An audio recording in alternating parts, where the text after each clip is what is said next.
Radio Kuwait کی اردو نشریات سے ہم پیش کرتے ہیں شام سخن۔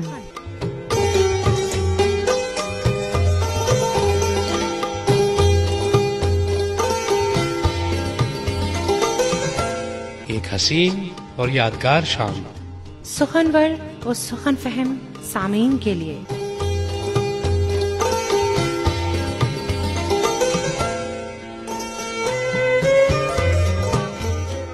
معروف شاعر و ادیب، غزل گائک، گیتکار، ناول نگار افسانہ نگار اور مصنفین کا مختصر تعارف اور دل کو چھو جانے والی حقیقت سے قریب ترین کہانیاں۔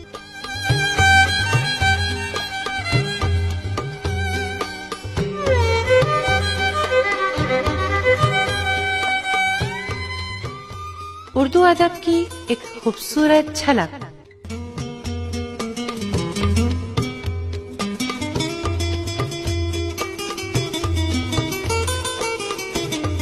صرف خوشبو کی بات ہوتی ہے جب بھی اردو کی بات ہوتی ہے، نرالی شان عجب آن بان بولتی ہے، چہار سمت جو اردو زبان بولتی ہے۔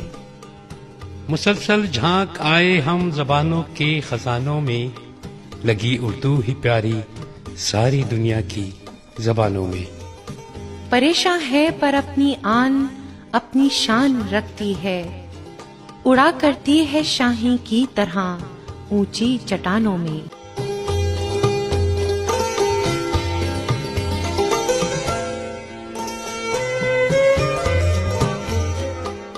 آئیے سنتے ہیں شام سخن۔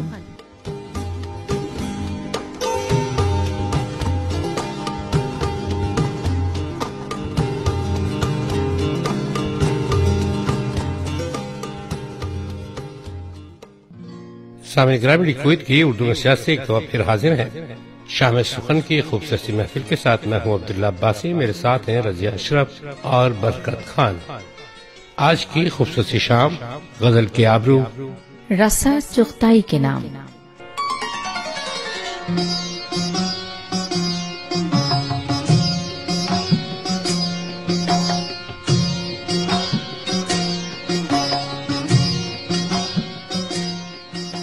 مرزا محتشم علی بیگ اور رسا تخلص 1928 میں سوائے مادھوپور ریاست جے پور میں پیدا ہوئے۔ 1950 میں ہجرت کر کے پاکستان آئے، مختلف اداروں میں ملازم رہے، روزنامہ حریت کراچی سے بھی وابستہ رہے۔ حکومت پاکستان نے ان کے ادبی خدمات کے اعتراف میں 2001 میں انہیں صدارتی ایوارڈ برائے حسن کارکردگی سے بھی نوازا۔ ان کی تصانیف کے نام یہ ہیں: ریختہ، زنجیر ہمسائیگی، تصنیف چشمہ ٹھنڈے پانی کا اور تیرے آنے کا انتظار۔ دور حاضر کا سب سے بڑا خسارہ ماضی کی کھو جانے والی سنہری روایتیں ہیں۔ شاعری کے منظرنامے پر تہذیبی لہجے کے مالک، غزل کے آبرو، مغل زادوں کا داستان کو سادہ اور کم گو شاعر رسا چغتائی بھی ہم سے رخصت ہو گئے۔ وہ شاعری نہیں بلکہ احساس قلمبند کیا کرتے تھے، محبت کی سرگوشیاں سنتے اور سماج کے دکھ لکھتے تھے۔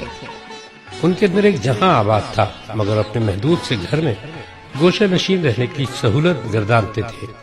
ان کے لیے جدید دور کی ٹیکنالوجی پریشان کر دینے والی ایجاد تھی۔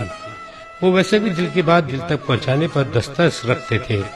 وہ استاد شاعر تھے، مگر اپنی زندگی میں اس بات کو تسلیم کرنے کے لیے تیار نہیں تھے، کیونکہ ان کا خیال تھا کہ استاد تو صرف داغ جیسا شاعر ہی ہو سکتا ہے، یا پھر وہ میر تقی میر جیسا باکمال شاعر ہوتا ہے۔ آج سے ٹھیک 10 برس قبل راقب نے ان سے کراچی کے علاقے کورنگی میں واقع ان کے گھر پر ملاقات کی۔ اس سادہ سے مکان میں گزشتہ اور موجودہ صدی کا اہم شاعر مقیم تھا، جس کا شعری کینوس پر اپنا گہرا رنگ موجود تھا۔ لیکن دکھ کی بات یہ تھی کہ جہاں یہ شاعر بے بدل موجود تھا، اس کے در و دیوار کا رنگ اکھڑا ہوا تھا، بالکل ان کے جذبات کی طرح، کیونکہ موجودہ سماج وہ نہ تھا جہاں علم، دوستی اور فکری سنجیدگی کی اہمیت ہوا کرتی تھی۔ نہ وہ چراغ رہے، نہ روشن ماتھے، نہ وہ لہجے جن کو سماعت کرنے سے دانش کے دریچے واہ ہوتے تھے۔ خود سوچئے جب تنہائی کی عمر ایک صدی پر محیط ہونے لگے تو دل کیسی خانہ ویرانی میں مبتلا ہوتا ہوگا۔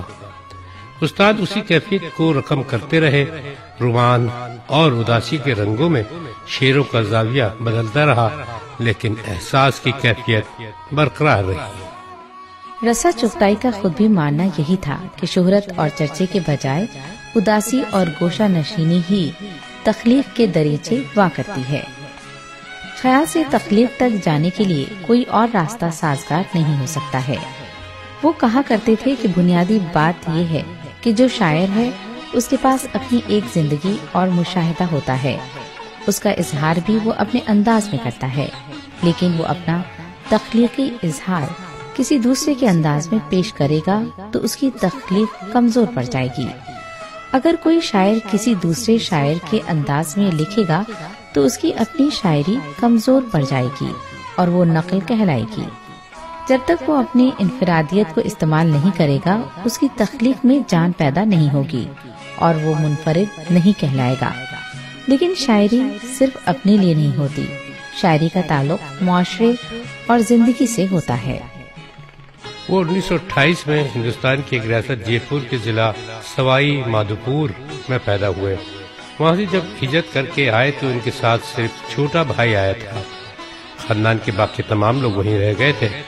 پاکستان پہنچ کر کراچی میں قیام کرنے کے بعد جس پہلی ادبی شخصیت سے ان کی دوستی ہوئی وہ سرشار صدیقی تھے۔ دوستی کا تعلق پرانا تھا، دونوں تقسیم ہند سے پہلے ایک دوسرے سے واقفیت رکھتے تھے۔ سرشار صدیقی انہیں اپنی ساتھ مشاعروں میں لے جانے پر اصرار کرتے مگر وہ جانے سے کتراتے۔ وجہ ادبی فضا میں موجود ایک عجیب سی وحشت تھی۔ اس کے باوجود جن لوگوں سے ان کی دوستی ہوئی ان میں قمر جمیل، محبوب خیزاں، عزیز حامد مدنی، قمر جلالوی، رئیس امروہی، حبیب جالب اور دیگر شامل ہیں۔ فیض احمد فیض سے بھی ان کا اچھا تعلق بن گیا تھا۔ وہ اپنے سے کم عمر شعراء کی حوصلہ افزائی بھی دل کھول کر کیا کرتے تھے۔ ایک مرتبہ میں نے ان سے پوچھا کہ ادب سے جڑے رہنے کے لیے کیا قربانی دینا ناگزیر ہوتا ہے۔ اس پر وہ گویا ہوئے کہ یہ کام پوری توجہ مانگتا ہے، چاہے تخلیق کی کوئی بھی صنف ہو۔ جب آپ اس سے وابستہ ہوتے ہیں تو بہت سی مصائب کا سامنا کرنا پڑتا ہے۔ میں روزنامہ حریت میں بحیثیت پروف ریڈر کام کرتا تھا۔ مجھے میگزین ایڈیٹر کی پیشکش کی گئی، لیکن میں نے معذرت کر لی کیونکہ اس میں میرا ذہن بٹتا اور تخلیق متاثر ہوتی۔ ہرچند کہ میرے گھر کے مالی حالات بہتر نہ تھے مگر اس کے باوجود میرے بیوی بچوں نے ہمیشہ میرا ساتھ دیا۔ میری وجہ سے انہیں کئی بار مالی مشکلات کا سامنا بھی کرنا پڑا۔ تخلیق میں سمجھوتا نہیں کر سکتے، جو میں نے بھی تمام زندگی نہیں کیا۔ میرا یہ ماننا ہے کہ آپ خود کو جس شعبے کا سمجھتے ہیں اس شعبے میں کام کریں اور خود کو اس کام کے لیے وقف کر دیں۔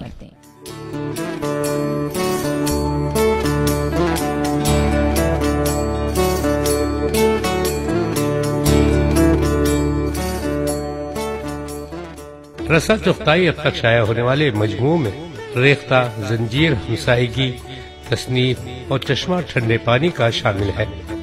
1980 میں پہلا مجموعہ ریختہ شائع ہوا، جبکہ ان کی زندگی میں چھپی ہوئی شاعری کی ایک کلیات تیرے آنے کا انتظار رہا کہ عنوان سے کراچی آرٹس کونسل نے شائع کی۔ اب اس ادارے کی طرف سے ان کی مکمل کلیات شائع کیے جانے کا بھی امکان ہے۔ وہ خود سادہ طبیعت ہونے کی وجہ سے مزید مجموعہ شائع نہ کروا سکے۔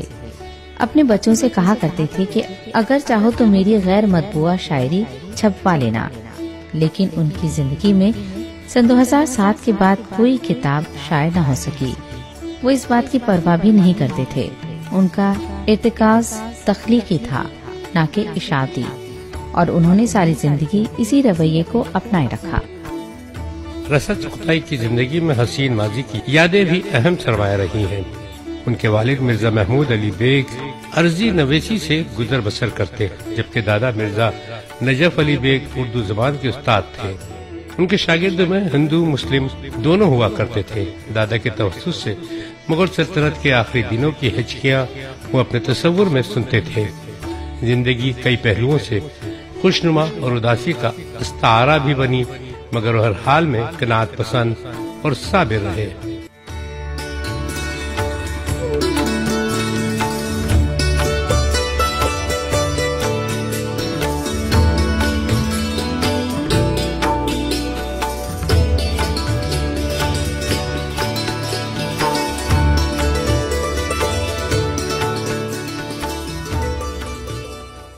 رسا چغتائی کی شاعری میں انتظار، شام، پیاس، رات، خواب، سایہ، چاندنی، سناٹا، مٹی، آنسو، آدمی، باغ، چلمن، عمر، جسم، خاک، سمندر، داستان سمیت کئی حروف، استعارے اور علامتوں کی صورت شاعری میں اپنا جادو جگاتے ہیں۔ گرمی اس کے ہاتھوں کی، چشمہ ٹھنڈے پانی کا، اور ایک جگہ کہتے ہیں کہ آن اپنی جگہ مغلزہ دے، عشق تو ٹوٹ کر کیا ہوتا، اور ایک معروف شعر، تیرے آنے کا انتظار رہا عمر بھر، موسم بہار رہا۔ رسا چغتائی اپنے شعروں میں جہاں سماج کے غم و خوشی کی عکاسی کرتے ہیں، وہیں دل کی بات، شکوے اور امیدوں کو بھی بیان کرتے ہیں۔ میر تقی میر جیسے شاعر کے رنگ میں رنگے ہوئے سہل ممتنع کی شاعری کرنے والے اس شاعر کے ہاں غالب کے جیسا فلسفہ بھی دکھائی دیتا ہے۔ وہ ماضی کے نقوش کو بھی لکھتے جاتے ہیں۔ اب یہ لہجہ تو خاموشی ہوا، مگر قلم بند حروف تہذیبی تمثیل، داستان ماضی اور روایت کا حال کہتے رہیں گے۔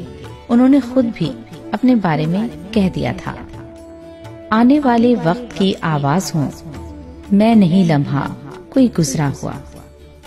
خواب اس کے ہیں جو چرا لے جائے، نیند اس کی ہے جو اڑا لے جائے، زلف اس کی ہے جو اسے چھو لے، بات اس کی ہے جو بنا لے جائے، تیغ اس کی ہے شاخ گل اس کی جو اسے کھینچتا ہوا لے جائے، اس سے کہنا کہ کیا نہیں اس پاس، پھر بھی درویش کی دعا لے جائے، زخم ہو تو کوئی دہائی دے، تیر ہو تو کوئی اٹھا لے جائے، قرض ہو تو کوئی ادا کر دے، ہاتھ ہو تو کوئی چھوڑا لے جائے، لو دیے کی نگاہ میں رکھنا، جانے کس سمت راستہ لے جائے، کب نہ جانے ابل پڑے چشمہ، کب یہ صحرا مجھے بہا لے جائے، خواب ایسا کہ دیکھتے رہیے، یاد ایسی کہ حافظہ لے جائے، میں غریب الدیار میرا کیا،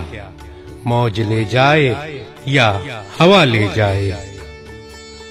میں نے سوچا تھا اس اجنبی شہر میں زندگی چلتے پھرتے گزر جائے گی، یہ مگر کیا خبر تھی، تعاقب میں ہے ایک نادیدہ زنجیر ہمسائے کی، یہ درختوں کے سائے جو چپ چاپ ہیں، ہم محبت زدوں کے یہ ہمراز ہیں، اب یہیں دیکھنا رات پچھلے پہر، دو دھڑکتے دلوں کی صدا آئے گی، غم کا سورج ڈھلا، درد کا چاند بھی بجھ چلے، آنسو کے دیے آج بھی، اور اسی سوچ میں اب سحر آئے گی، اب سحر آئے گی، اب سحر آئے گی، لاکھ پھولوں پہ پہر بٹھاتے رہیں، لاکھ اونچی فصیلیں اٹھاتے رہیں، جائے گی سوئے گلزار جب بھی صبا، اپنی آواز زنجیریں پا جائے گی، روشنی شمع کی خود گلوگیر ہے، ہنسنا تہذیب ہے، جلنا تقدیر ہے،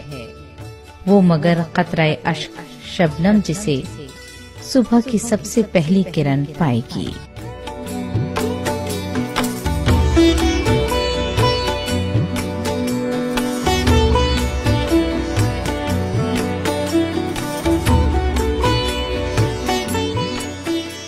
سامعین کرام، ہمارا آج کا وقت ہوا چاہتا ہے، اگلے ہفتے پھر حاضر ہوں گے، اس وقت تک کے لیے اجازت دیجیے۔ ابھی آپ سن رہے تھے پروگرام شام سخن۔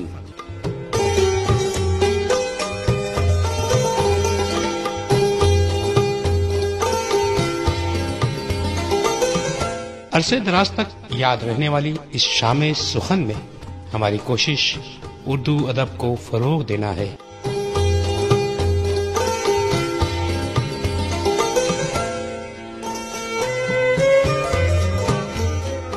آپ کو ہماری یہ کاوش کیسی لگی ضرور بتائیں۔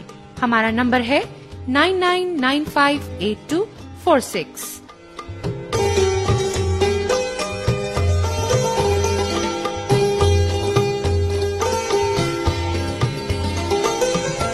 پیشکش رضیہ اشرف، ندا مرزا۔ ترتیب و تحریر اور پیشکش عبداللہ عباسی۔